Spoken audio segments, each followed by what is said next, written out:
Suppose x, y are non-negative numbers that satisfy 2x plus 3y equals to 12. What is the maximum possible value for x? Now, non-negative means it can't be negative. It could be 0, or it could be positive. So before we think about this, you have to know that x has to be 0 or positive, and y also has to be 0 or positive. Then let's think about this question.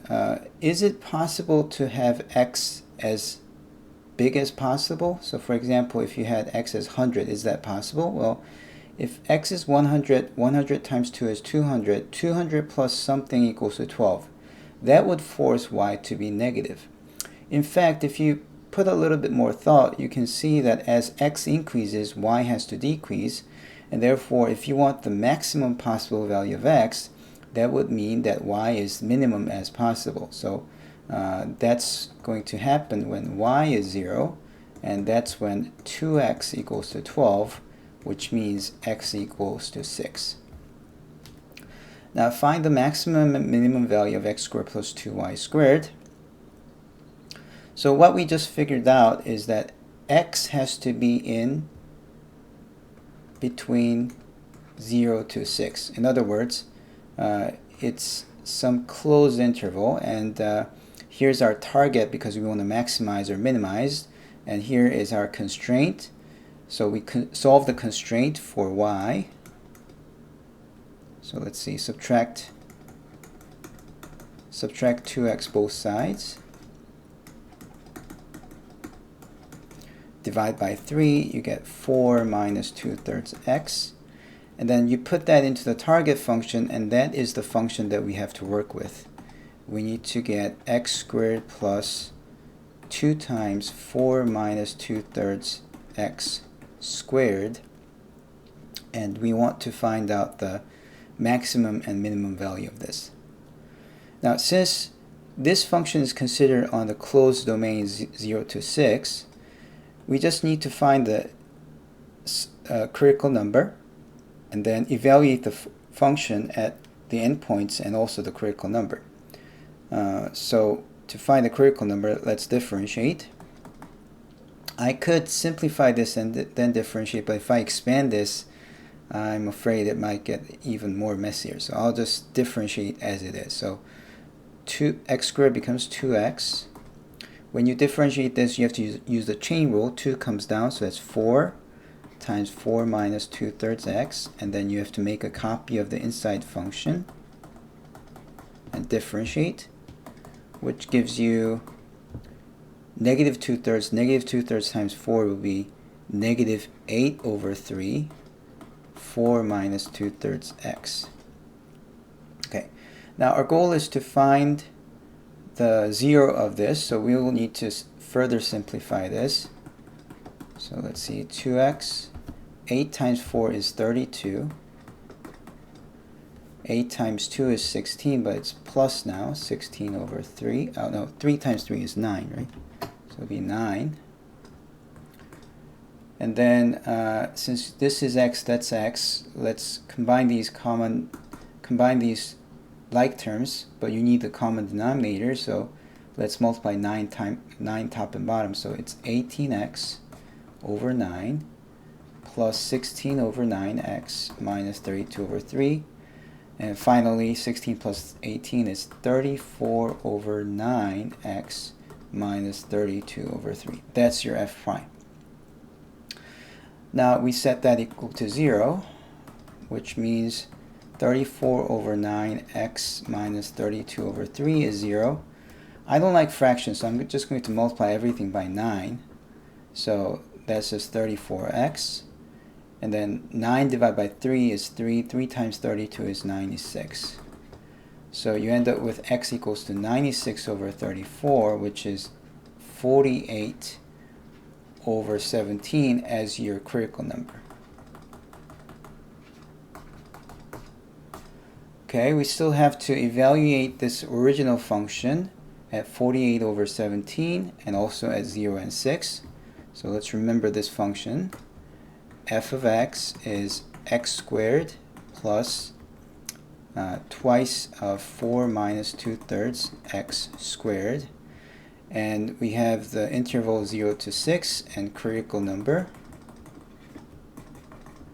equals to 48 over 17. Okay. All right, so what we have is, let's see, f of 0 is easy to compute. 0 squared plus 2 times 4 minus 2/3 times 0 squared. So it's 4 squared, which is 16. 16 times 2 is 32. On the other hand, if x is 6, then if x is 6, y becomes 0, right? And this is our y, remember that, right? So when you plug in x equal to 6, you're going to get 6 squared, but this will become 0, 2 times 0 squared, so you're going to get 36. That's a quick way to do things. But given the time, you'll be able to do it. And now the challenging part is, what is f of 48 over 17? Okay, that's going to be challenging. And I'll need help of a calculator. So first, 48 squared over 17 squared. What is that? Let's see.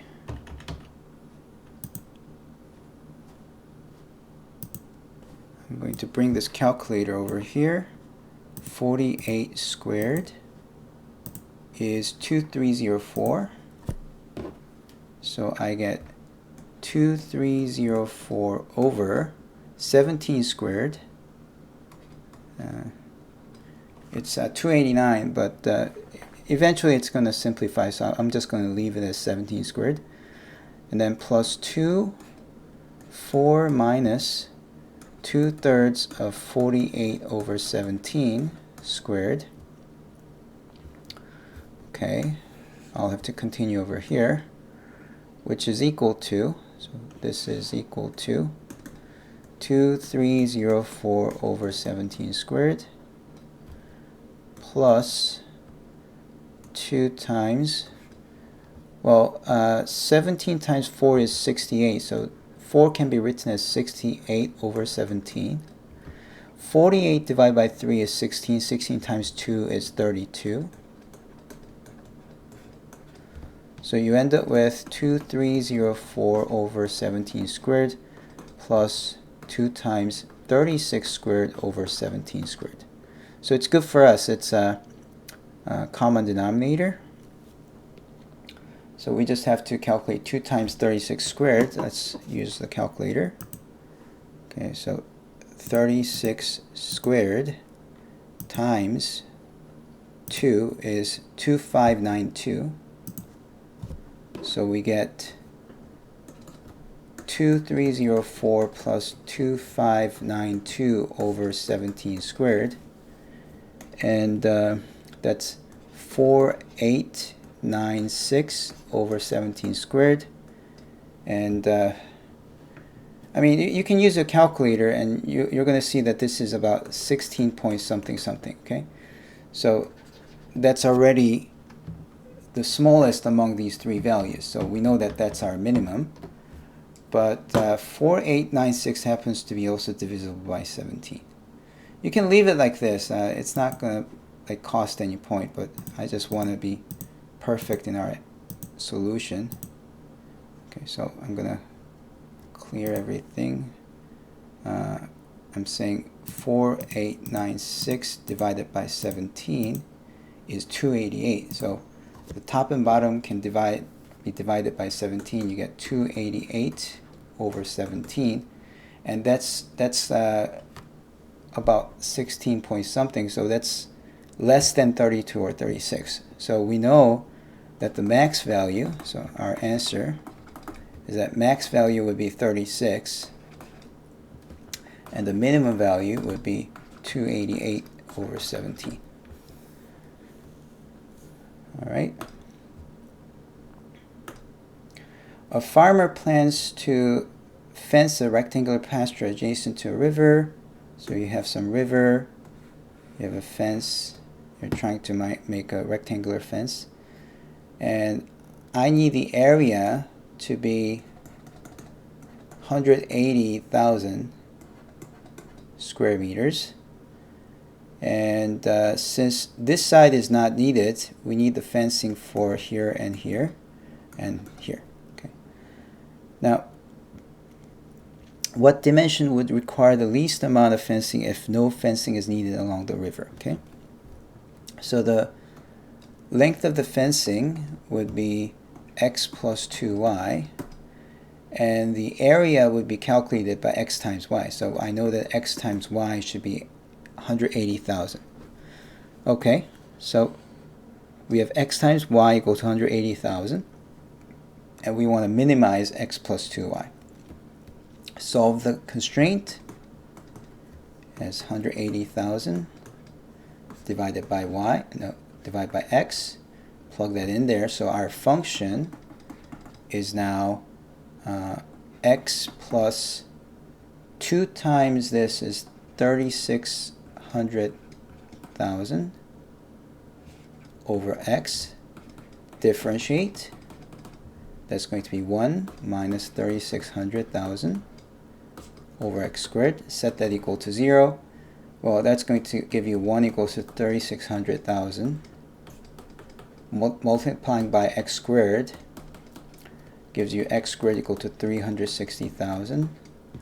So you take the square root both sides. You can use a calculator and you will find that this is 600. Okay, good. So x is 600. And you can then pick test points to plug in. So let's choose 1 and then 1,000 as test points. Plug in into f prime. Well, that's 1 minus 30 over 1, so that's negative, definitely. F prime of 1,000 would be 1 minus 3,600,000 divided by 1,000,000 because it's 1,000 squared. So that's like 0.36 subtracted from 1, so that's positive. So positive. So we know that f prime is negative here and positive there. So we know that f is decreasing and then increasing. So 600 would indeed give us the minimum. So x equals to 600 is minimum. Okay, and probably I want to put it like this because that's the part where we figured out that indeed our critical number is minimum. Now for finally the answer, well, x is 600, length is in meters, so we're going to put meters. And then y would be 180,000 divided by 600, so 0, 0 cancels, and that gives you 300 meters. Okay, so the answer is 600 by 300. 600 meters by 300 meters. That's the answer. Okay, find the function fx that satisfies this. So this is a question now about the antiderivatives. So since the derivative of f is 3e to the x minus x cubed, the original function would be the antiderivative of 3e to the x minus x cubed dx. Now antiderivative of e to the x is e to the x, that should be easy. But the antiderivative of x to the cube, that requires the power rule, which says you add 1 to the 3, which is 4, and put the reciprocal in front. And then you always need this integration constant. So that's our function f of x. Now, we are also given f of 0. Let's see what f of 0 is for this one. F of 0 is 3 times e to the 0 minus 1/4, 0 to the 4th, plus c. E to the 0 is 1, so it's 3 plus c. And that has to equal to negative 3 because it's f of 0.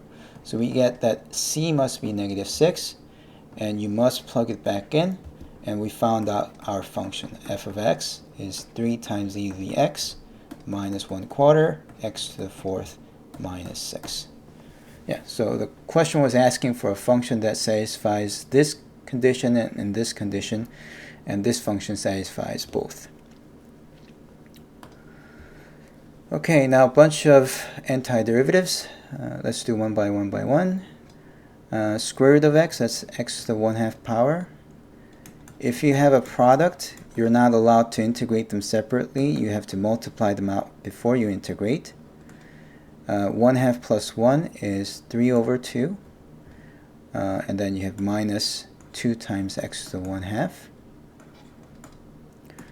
To integrate, you have to add a 1. 1 plus 3 over 2 is 5 over 2, and put the reciprocal in front, so it's 2 over 5. There's a 5 already there. And then 1/2, you add 1, so that's 3 over 2. Put the reciprocal in front. That's your power rule, right? Power rule says add 1 to the exponent and put the reciprocal, okay? So I did that for both. You must not forget the integration constant. 5 cancels, so you have 2 times x to the 5 over 2 minus 4 over 3, x to the 3 over 2 plus c. Okay, actually b is easier because x integrates to 1/2 x squared. Right? If you differentiate x squared, that's 2x. 2x times 1/2 is just x. So you can easily see that that's this. And 2x differentiates to 2. E to the x differentiates to e to the x. So final answer is 5 over 2x squared minus 2x plus 3e to the x plus c. Okay. Now for this one, you really need to split the fraction into 2. Again, if you have a product or a division, you're not allowed to integrate them separately. That was the rule for that was a rule for derivatives too, right? You had to use either the product rule or quotient rule. For integrals, the rules for handling fractions and products is much more complicated. So you're going to learn it in calculus 2. Right now, we will only try to make it as a non-product, non-quotient. Only after that you can integrate, right? So I split this fraction into 2, and then 3x over x, that's 3, over 2 times 1 over x, and we have to find the antiderivative. 3 integrates to 3x, 3 integrates to 3x, and 1 over x integrates to ln of x. That's something that you have to memorize, okay? So integral of 1 over x dx integrates to ln of x plus c, and it's customary to put absolute value there. So that's the answer. Oh, that was really quick. Okay, now 53. Evaluate the definite integrals. So you find the antiderivative first, which is x cubed, and minus 2x squared plus 2x. Yeah, I did this really quickly without using the power rule. I was just thinking about what differentiates to 2. 2x differentiates to 2. If you differentiate x squared, that's 2x, so 2 times 2, it does give you negative 4x. If you differentiate x cubed, it's 3x squared. Sometimes just trying to think in reverse is faster than using the product rule. But if you didn't catch this, you can just use the product rule slowly and get the same result. Okay. Now this is a definite integral where you have these numbers for the two endpoints. In that case, you do not put plus c. If you put plus c for definite integrals, you get a wrong answer. Okay. So you plug in 2. So 2 cubed minus 2 times 2 squared plus 2 times 2. And then you plug in negative 1. So negative 1 cubed minus 2 times negative 1 squared plus 2 times negative 1. And these two functions have to be, these two values have to be subtracted. So plug in the first, plug in the second, subtract. That's how you do the definite integral. 2 cubed is 8. 2 times 2 squared, that's 8. 8 minus 8 is 0, so you get 4 from the first one. Negative 1 cubed is negative 1. Negative 1 squared is positive 2 minus 2. Minus 2, so that's negative 5. So it's 4 minus negative 5, which is positive 9. So that's the answer to A. Okay, let's do B. If you integrate 7, that's 7x. If you integrate e to the x, that's just e to the x. Plug in 1 and 0. Plugging in 1, you get 7 plus 2 times e to the first power, minus, when you plug in 0, it's 7 times 0 plus 2 times e to the 0. It's very common for people to forget this parenthesis and end up with a sign mistake. Please don't do that, okay? So that's 7 plus 2e minus, this is 0, e to 0 is 1, so it's minus 2. 7 minus 2 is 5, so you have 5 plus 2e as your answer. Okay, this one, let's try this. Now, integral of x to the negative 2, you can use the power rule and say add 1, so it's negative 1, put the reciprocal.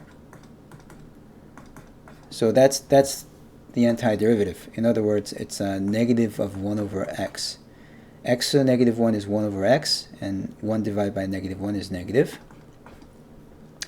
How about integral of x to the negative 1 dx? Well, that's integral of 1 over x dx. Oh, there's something I have to tell you. This looks so similar to the above, but the power rule does not apply when this is negative 1. The reason it doesn't apply is if you try to add 1, you get 0, and putting the reciprocal, you get 1 over 0, so that's not allowed. Okay, so you shouldn't do that. Instead, what you need to do is you have to write this as 1 over x dx. Then the antiderivative is ln of absolute value of x. Okay, so using these two, now we can say that the antiderivatives are negative 6 over x. I'm just putting the 6 here, so it's this one but with a 6, and the other one is 3, positive 3 ln of absolute value of x. Okay, and I'm now putting the 3 in front. So there's a 3, 3. And then you plug in e and 1.